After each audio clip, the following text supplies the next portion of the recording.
good as gold. All right. 2023 Miracle Mile Night, and I'm catching up with New South Wales leading driver from 2022, Cam Hart. Firstly, welcome, mate. Yeah, thanks, Paul. Big night, good crowd starting to turn up too. This is great for harness racing, isn't it? Yeah, 100%. We love these sort of nights, and everyone's rolling out already, and it's not even close to the first race, so it should be a really good night. It is a good night of racing. You've got a pretty good book, a solid book of drives, and that. Just quickly, for the people that might be at home, what is your best for the night? Yeah, probably better Zip It in the first race. It's a small field now, and he's a pretty talented horse and come up with a good barrier, so he probably looks my best.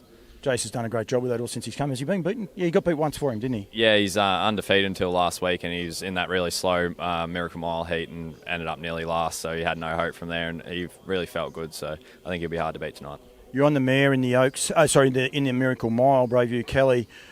I love the fact there's a mare in it. I think the intrigue. Do you, as a harness racing lover, do you love the fact that there's a mare in the race? Yeah, definitely, and it just throws a little, a bit of mystery, I guess, because the form lines don't really match up with the other horses in the race. So that's really good, and she can't be going any better. And she's got a good turn of foot, and she's got not a bad draw. So I think she'll really, be competitive tonight. The intrigue in it is, she's the hunted, if you like, in those mares races. All of a sudden, she's going to be sitting back, poking along 3 back the fence, 4 back the fence maybe. She's going to love that. Yeah, that's right. That's probably where she's most dangerous. So, she really had to do all the work and be a real little bulldog last week to win that Queen Elizabeth. But tonight I can really drive her in her comfort zone, and I think she'll really relish on that. She looks a lovely mare, and Jack Trainer, Kiwi, he's done a great job, and he's done a great job with these mares. And it can't be undersold, the job that he's done with these mares. He consistently has them peaking at the right time, and I'm sure he's ready to go. The reason I brought you out here onto the track, and there's a big crowd here, the intrigue of this track, I've been fortunate enough to drive on it once. It is massive, and you can see from time to time some people get lost, if you like, and sometimes go too early, sometimes sit too late. How do you drive a track like this? And we'll stick with the mile because it is Miracle Mile Night, but how do you drive a track like this? Yeah, you've got to be pretty aggressive. I think the first 200 metres is very important here at Menangle compared to other tracks.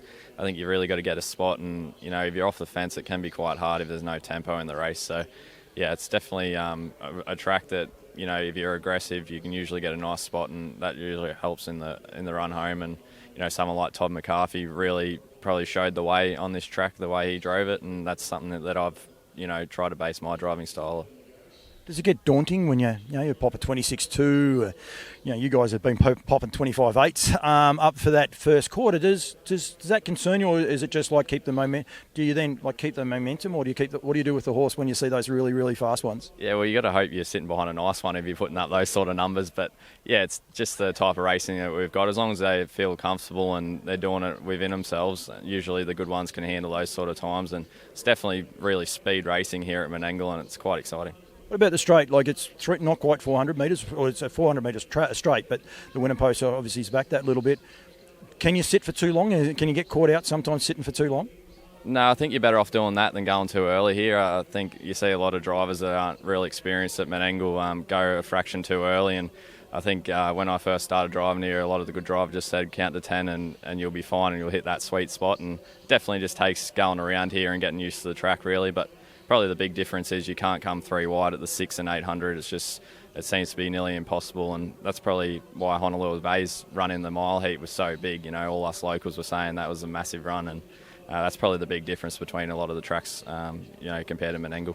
So horses like a Miracle Mile field where they're pretty evenly bunched and graded, to go too early, it's almost suicidal.